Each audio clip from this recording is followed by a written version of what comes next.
ठीक है, बहुत अच्छे टिप्स आपने दिए शशि सर, और खास तौर पे बच्चों को इन दिनों थोड़ा सा लिखते कम है और लिखने पे ध्यान उन्हें ज़्यादा देना चाहिए। हाथ के नीचे से एक बार चीज़ निकलती है तो डेफिनेटली माइंड में रिटेन रहती है। व्हाट्सएप पे ही नहीं तो आधा काम करने की कोशिश करते हैं बच्चे।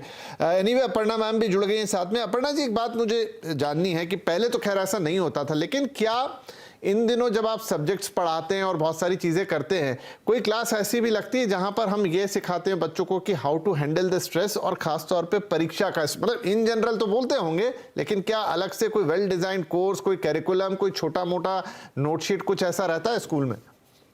नमस्कार विपिन जी और सब जो यहाँ पर हैं। ये जो आपने बहुत ही इंपॉर्टेंट पॉइंट बोला है विपिन जी, मैं ये बता सकती हूँ हम अपने स्कूल में क्या प्रैक्टिसेस करते हैं। हमारे स्कूल में एम आई ऑडिबल, मेरी आवाज जी आ रही है। Thank you. हमारे स्कूल में हमारा बहुत ही इंपॉर्टेंट एक काउंसलिंग एंड ट्रेनिंग डिपार्टमेंट है।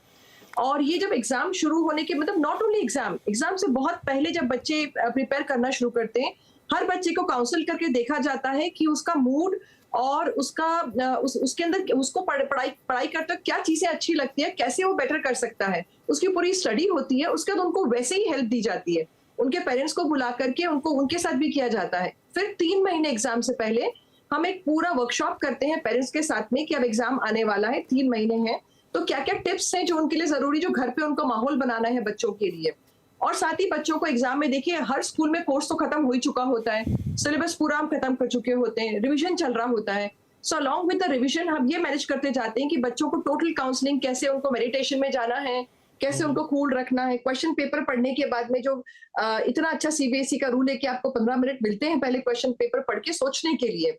उस टाइम में हमको अपने आप को कैसे मॉनिटर करना है कि हम किस अच्छी तरह से क्वेश्चन पेपर पढ़ के डिसाइड कर सकते हैं कि हाँ, ये हमें ऐसे आंसर करना है। पूरी एग्जामिनेशन ट्रेनिंग हमारा ट्रेनिंग एंड काउंसलिंग सेल बच्चों को देता है। और पूरे 3 महीने पढ़ाई के साथ साथ हम साथ साथ करते जाते हैं ये सब चीजें, हर किसी का वर्कशॉप। और कुछ बच्चे होते हैं जिनके साथ हमें स्पेशली अलग से एंगेज होना पड़ता है। तो अपर्णा जी, ये प्रैक्टिस कितने स्कूल्स में चलती है? मतलब ये आपका स्कूल का कुछ स्पेशलाइज है या अमूमन हर स्कूल में पाई जाती है? मुझे लगता नहीं कि सब स्कूल्स करते हैं। करते होंगे विपिन जी, आई एम 100% श्योर। और ये ट्रेनिंग एंड काउंसलिंग डिपार्टमेंट और बाल साथी प्रोग्राम ये रमकिया स्कूल में तो 100% ही चल रहा है पिछले 5 सालों से। और इसका आपको फायदा लगता है, इसका फायदा मिलता है? बच्चे मतलब परीक्षा के दौरान थोड़े से कूल रहते हैं या बेहतर परफॉर्म करते हैं? कभी कोई एनालिसिस? जी बिल्कुल विपिन जी, हमने इस पे रिसर्च भी किया, हमने इस पे पेपर्स भी तैयार किए और अपने बच्चों का परफॉर्मेंस देखकर भी देखा कि हमें क्या फर्क दिख रहा है। इसी से सीख करके हम अगली बार उससे बेहतर करने की कोशिश करते हैं कि हम यहाँ पे चूक गए थे शायद, इस बार उसको हम बेटर करते हैं। चलिए, तो और जिन स्कूलों में ये प्रोग्राम नहीं है उनको भी इस तरह के प्रोग्राम, भले ये एक छोटे से हों, साल में 2 बार हों, 3 बार हों, लेकिन इसका भी बच्चों को एक समझाइश होनी चाहिए कि उन्हें कंपटीशन की तैयारी तो करनी है, लेकिन जब वो रेस में भाग रहे हैं, पेपर लिख रहे हैं, तो उसे हैंडल कैसे करना है, उस तनाव को। हमारे साथ डॉक्टर उमर मुशीर साहब भी हैं, जो कि बिहेवियरल मेडिसिन के एक्सपर्ट है, अपोलो लखनऊ से आते हैं। मुशीर साहब, अब ये जैसा हमने कहा, तनाव बच्चे भी लेते हैं, माता पिता भी लेते हैं। चलिए, माता पिता तो अपनी जगह हैं, वो हैंडल कर लेंगे, लेकिन बच्चों को वो तनाव हैंडल करना उस तरीके से आता नहीं है। इसमें 8th के बच्चे, 9th के बच्चे, 10th के बच्चे, 12th के बच्चे, तो क्या कोई खास तौर तरीके रहते हैं जो या तो मदर फादर या पेरेंट्स अपने बच्चों को बताएं, या आप बताएं कि भाई कैसे इस टेंशन को, खास तौर पे परीक्षा के? कुछ बच्चे हमने ऐसे भी देखे हैं जिन्हें आता सब कुछ है, लेकिन उस हॉल में जाके वो भूल जाते हैं। देखिए, जो स्ट्रेस है या तनाव जिसे हम लोग कहते हैं, तो स्ट्रेस बुरी चीज नहीं है।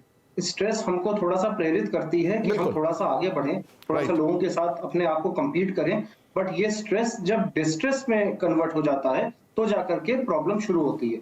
तो ये बहुत इंपॉर्टेंट है कि बच्चों को बहुत अपने आप को कंट्रोल में रखना है, अपने आप को रिलैक्स में रखना है। और एग्जाम में हमको सबसे इंपॉर्टेंट चीज है कि पैनिक नहीं करना है। और एग्जाम में आप स्ट्रेस जो है उसको कंट्रोल एक दिन में वो नहीं होता, वो एक लॉन्ग टर्म प्रोसेस है जो हम लोगों को बताना होता है, चाहे पेरेंट्स को चाहे बच्चों को, कि वो लोग उसकी पहले से तैयारी करें।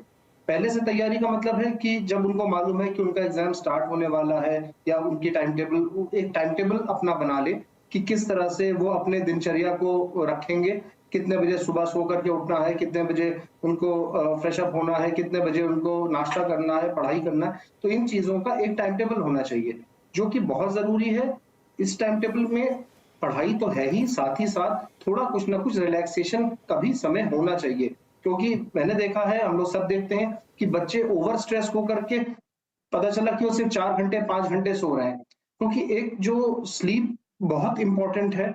ऐसे केस में अगर कोई भी बच्चा ठीक से रात में नहीं सोता है तो जाहिर सी बात है कि उसका माइंड जो है वो फ्रेश नहीं होगा, माइंड रिलैक्स नहीं होगा, और वो जो ग्रैस्पिंग पावर है, जो बच्चे पढ़ते हैं, जो एब्जॉर्ब करते हैं, वो भी उसकी क्वालिटी और क्वांटिटी कम हो जाएगी।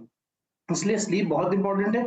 एक चीज मैं कहना चाहूंगा कि हम लोग बहुत से बच्चे जो मैं देखता हूँ डे टू डे में, बहुत से बच्चे एग्जाम से पहले कैफीन का इस्तेमाल बढ़ा देते हैं, क्योंकि जो एनर्जी ड्रिंक्स आती हैं, बहुत से लोग उसका इस्तेमाल बढ़ा देते हैं कि उनको लगता है कि एनर्जी ड्रिंक्स हम लेंगे तो हाई कैफीन ड्रिंक्स हैं, तो ये हमको ज्यादा एक्टिवेट करके रखेंगी, ये हमको नींद कम लाएंगी, हम ज्यादा परफॉर्म कर पाएंगे। तो बेसिकली ये एक नुकसानदेह चीज है।